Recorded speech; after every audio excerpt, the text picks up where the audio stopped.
think that we like each other. You know, that's a big part of it. You know, we're friends. That's probably the biggest reason to stick together. Yeah, and when you're able to create, and you create something as magical as a record, and all the records over the years, it's a deeper bond than most people can share in their lives. You know, it takes something really special to have a bond that deep. You know what I mean? So we've been fortunate friends. I think that's a cool part about it, you know, because you don't see that. You know, we live in our own world, and when you get out there and you see that I've gotten a lot of people that have lost their virginity to certain songs, and I mean all kinds of stories, and it's interesting that it's such a big part of their life, you know, and I never really think about it that much, you know, so it's nice to know that it does affect people, and they do live with that, and they do sing a song. I think so. That's a great fallacy. It depends on, you know, I mean, I could go to Rio today and walk down the street, and I don't think anybody would recognize me at all. But the reason is, I'm not expected to be there. You know, so a lot of times people go, "Is that?" And you go by them and they go, "Nah, couldn't have been. Why would he be here?" I think if everything's going so perfect, you can think about where you're going to go to dinner tonight, or what party you want to go to, or what's movie, or, you know, if everything's going great, you don't think about the show at all. It's about autopilot. Yeah, you're not even there anymore. You know, your body's going at it, and your mind is going, "Gee, I wonder what's on TV tonight. I wonder where we're going after." Then you know everything's really great. If you're sitting there and thinking about, "God, am I singing in tune? And does the band sound good?" Then you know there's something really not right. We go out with vampires. You know, I mean, I live in New York, and there's always something to do. You know, music and art. I don't party as much as I used to. E você, gosta de ferver? I've been known to have a few, but you know, I think that it depends on the situation. Yeah, you know, when you're on the road like this, every night's a party. You know, that's what you do for a living. You're the This isn't really work. Yeah, you know, it's something yeah, we love. it's going to work. It's a party. I'm not really what you would call a guitar collector, but at the same time I acquire guitars over the years and I just don't get rid of them.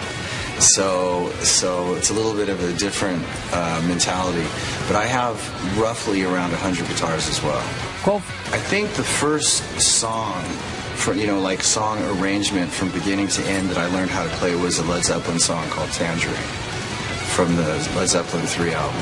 And what made me want to pick up guitar, that's a good question, because I had been around music all my life growing up, but I didn't have any aspiration, didn't aspire to play an instrument until I met Steve Adler from Guns N' Roses, and he had an electric guitar at his house, and I was about 14, 15 years old.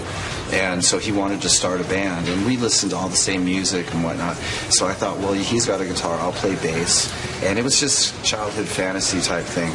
But I went to go take lessons to learn how to play bass, and the teacher there had a guitar, and he was playing Sunshine of Your Love, Cream Song, and playing the leads from that. And I was like, that's what I want to do. And I picked up guitar, and I've been playing it ever since.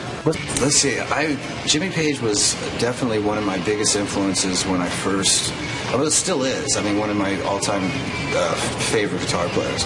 And I don't know how much of an influence he had on my looks necessarily, but at the same time, I always thought Jimmy looked cool, so it had to have rubbed off a little bit, you know. And I definitely think that when I first started playing lead guitar, he was one of the first guys that I really sort of turned to get sort of styles from, and so on and so forth. So yeah, Jimmy Page was definitely a big influence on me growing up, and still a lot of the old stuff that he did still has an influence on me today. It's been, you know, being in Guns N' Roses is obviously something that I'm very proud of. That's where I come from, and I managed to establish myself as, you know, a rock guitar player in that band, and I've managed to move on and still be able to have aspirations as a guitar player. And I look back at that and see if I'm actually moving forward as the years go by since then. So, you know, it's a good barometer. It's great having my own project. It's the first time that I've, in all these years, in 30 years, that I haven't been part of a group. So it sort of gives me an idea of what I'm capable of, and sort of also where I can go, and also gives me a lot of freedom to do whatever it is that I want to do. So I like it. Slash vocalistas. One of the reasons why I did a record where I invited all these different artists to come perform on my record was because I performed on so many other artists' records over the years. I finally got to a point where it was like I would like to do a record and have people guest on my album. So it was nice to have built up enough of a reputation and enough of goodwill to be able to call people and get them to come play on my record. So it was a great experience and very humbling. Well, as far as writing the material was concerned, I had just written pieces of material here and there that I thought were cool, and I'd put on tape. And after the last Velvet Revolver tour was over in 2008, I guess it was, I started compiling all this music. And I thought, it'd be cool to do a record where I could get different people to sing this stuff. So I would just listen to what it was that I wrote and then think who would sound good singing it. So for every song, I thought, well, this one sounds like Ozzy. This one needs a girl singer. Let's try Fergie. This one sounds like Iggy Pop. This one sounds, believe it or not, like Adam Levine. This one definitely sounds like the guy from Wolf Mother. And that's how I put the whole record together.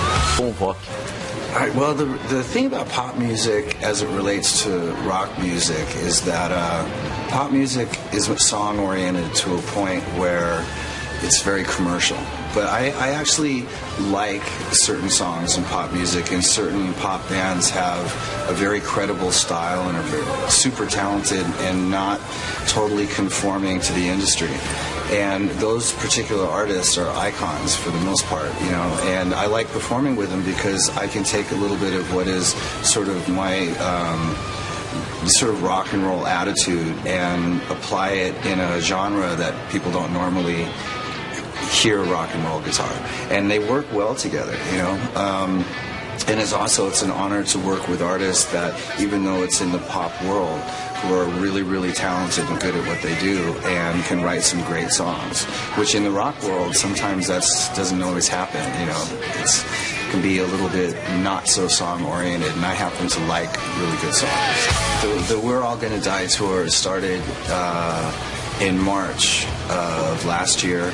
And the reason we called it We're All Gonna Die is because that's the name of one of the songs on the record. And what We're All Gonna Die really means is, we're all gonna die someday. So it's like the lyrics in the song. So just be cool, have a good time, life's short. And so that's sort of the spirit of the whole tour, is just to go out and have the best time possible and stop worrying about bullshit and so on and so forth.